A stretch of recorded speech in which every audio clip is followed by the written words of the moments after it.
See artikkel puudutas ühte viisi, kuidas saada rohkem valgust rohelises ja kollases spektri piirkonnas. Ja tüüpiliselt see on piirkond, kus nii tuntud nitriidide materjalil põhinev valgustjood kui fosfiididel põhinev valgustjood kaotavad efektiivsuse. Ja meie lahendus selleks on keraamilised fosforid, kus me siis kasutame sinist valgustjoodi, mille valgus konverteeritakse roheliseks või kollaseks. Ja tänu sellisele uudsele tehnoloogiale reeglina on nad pulbrilised fosforid või luminofoorid. See uudne tehnoloogia tähendab põhimõtteliselt keraamilisi fosforeid, mille töövõime on märksa kõrgem tänu temperatuuri vähetundlikkusele ja spektrite võimalusele spektreid panna sellisesse kohta, kuhu täpselt vaja on. Ja tänu sellele on vast võimalik paljudes rakendustes saavutada selliseid valgustugevusi, mis enne olid täiesti kättesaamatud, näiteks valgustjoodil põhineval projektsioonil, projektorid, informatsiooniprojektorid või näiteks autode tuled. Mida see konkreetselt näiteks tarbija jaoks tähendab? Tarbija jaoks see tähendab seda, et valgus muutub teatud rakendustes palju kättesaadavamaks. Ehk teisisõnu, iga luumeni hind tuleb märksa allapoole.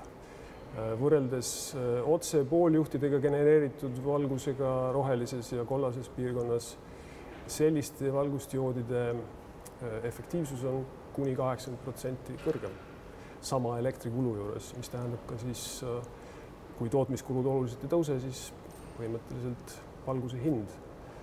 Rohkem valgust sama raha eest või vastupidi, sama raha eest.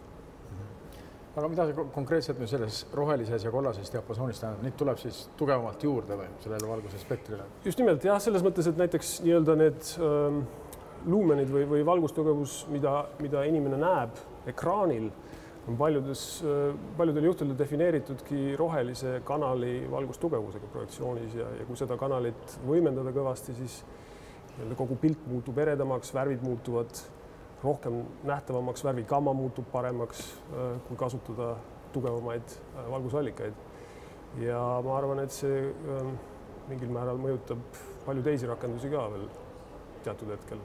Näiteks televisiooni, televiisoreid ja nii edasi. Nii et tänu teie tööle tugevneb see roheline spekter ja see aitab seda valgust kirkamaks muuta. Ja seda kutsutakse roheline lõhe spektris, roheline või kollane lõhe spektris ja meie oleme seda siis üritanud täita oma lahendusega. Ja see on äratanud väga paljude projektoritootjate tähelepanu, nii et Osrami rohelised ja kollased oranžid valgustjoodid on suhteliselt suure tähelepanu osalised. Räägi sellest töögrupist, kuidas selle läbimurdeni või selle avastuseni jõuti? See algas juba mõned head aastad tagasi.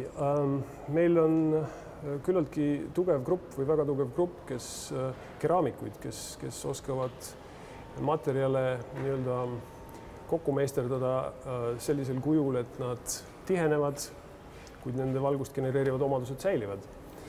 Ja minu füüsika tagapõhi ehk seejuures on pisut abiks olnud materjalide valikul ja nende füüsikaliste põhimõtete kindlaks määramisel, mis aitavad meil nendest materjalidest maksimaalse hulga valgust kätte saada.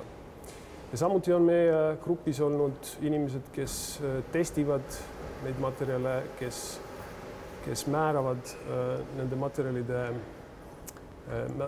materjalidele esitatavaid nõudeid konkreetses valgustjoodi kontekstis näiteks. Ja sellise grupi koostöö osutus väga viljakaks, nii et hea lahendus on olemas. Need materjale testitakse loomulikult konkreetsetes valgustjoodides ja valgustjoodid, mis on iseenesest pooljuhid, mitte põhinevad, vaid käivad läbi selle sama rada, mis pooljuhid tüüpiliselt. Pooljuhtide maailmas väga suuri hüppeid viimasel ajal enam ei ole esinenud efektiivsustes ja muudes parameetrites.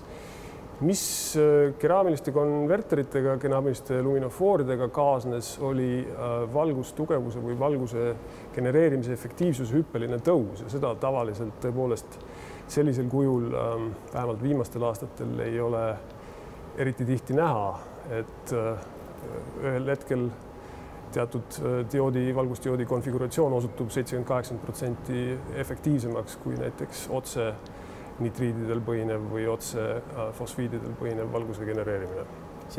See tuli tasapisi, seda algul ei usutud ja nii edasi, selles mõttes, et see tehti seal neid katseid ja nii edasi, aga me ei ole ka muidugi kõige esimesed, kes rohelist teevad. Meie võib-olla kõvem külg on isegi see oranž, aga sellest nii väga praegu ei räägi.